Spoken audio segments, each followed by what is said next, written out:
I want you to imagine there's an island, and on that island there are no cars.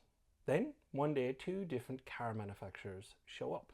One's selling a red car, one's selling a blue car. Now both of these cars are identical except for the colour. Now my question to you is, what percentage of red cars and blue cars will we see on the island?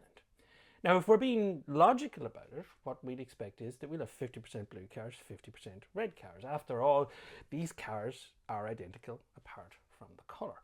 But this is not what happens. And why this happens actually tells us something profound about how complex systems work. So how does it actually happen? Well, what actually happens is you might come to me and say, hey, Sean, I'm thinking of buying a car. Have you bought a car? And I'll say, yeah, I bought a blue car. And you'll say, are you happy with the blue car? And I go, yeah. And suddenly now you're more likely to buy a blue car.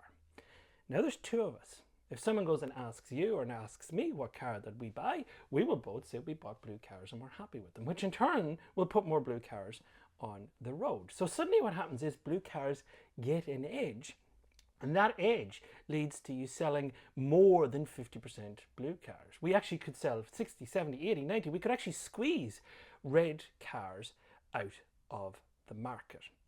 And what's happening here is positive feedback. Because the blue cars get an edge, we sell slightly more blue cars. The fact that there's more blue cars on the road makes more people buy more blue cars, which in turn puts more blue cars on the road, and on we go. Positive feedback breaks the traditional link that we humans see between cause and effect. A small edge in terms of blue car sales can lead to market domination.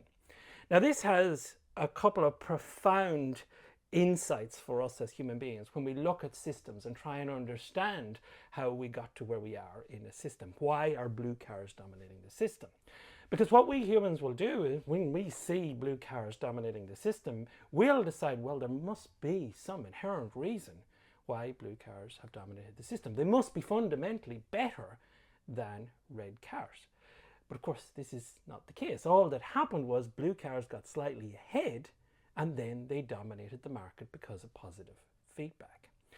The second thing that's really quite profound here is that it's actually a random process whether the blue cars or the red cars get ahead. If I had bought a red car, that would have increased the probability of you buying a red car, which in turn could have led to market domination for the red cars.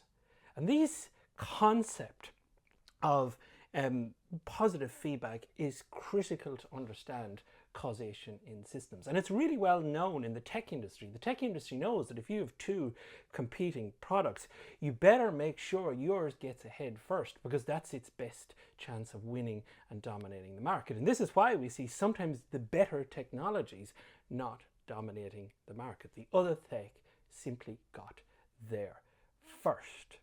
So when we look back at a system and we try and understand causation in that system, we need to be really aware of positive feedback, because positive feedback breaks the linear link between cause and effect.